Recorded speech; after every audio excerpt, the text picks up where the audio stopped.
As the planning and development of Westport rolls along, we will see a new container port built in Kwinana in the 2030s that will take the existing facility away from Fremantle.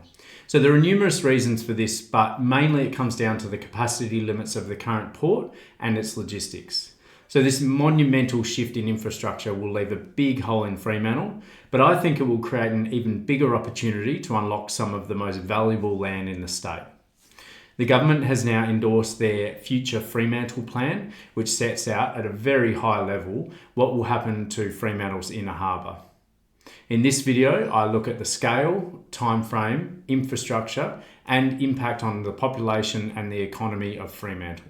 To understand the scale of this redevelopment area, I've compared it to some of the largest and most well-known redevelopment areas in Australia and abroad.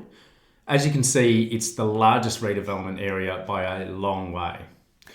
The project is expected to take up to 50 years to complete, and whilst there aren't timelines specified in the document, a likely path forward is that in the short term, you'll see continued planning, investigating opportunities, and understanding the infrastructure requirements. In the medium term, you'll probably start seeing some infrastructure works, maybe some more detailed planning and public and private sector consultation. And in the longer term, you'll see full integration of new housing, transport, commercial and community services. So building apartments, offices, sheds, parks, etc. to complete the 50-year vision.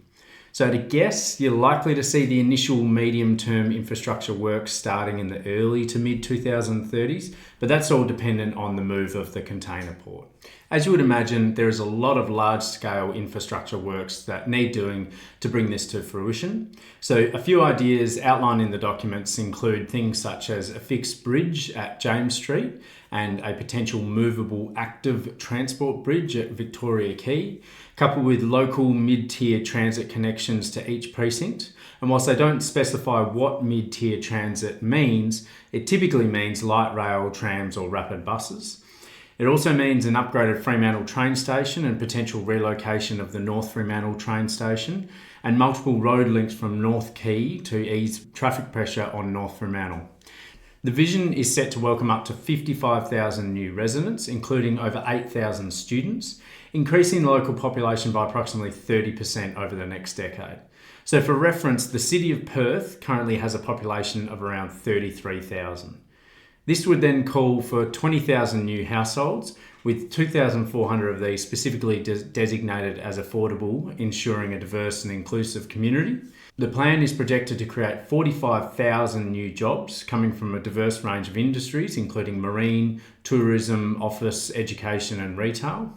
Once fully implemented, these initiatives are expected to boost WA's annual gross state product by up to about $13.6 billion, which is currently about 3.5% of our GSP. So I hope that gives you an understanding of the sheer scale of the development area and its scope and timeline. In my next video, I will look at the individual precincts and what they're destined for.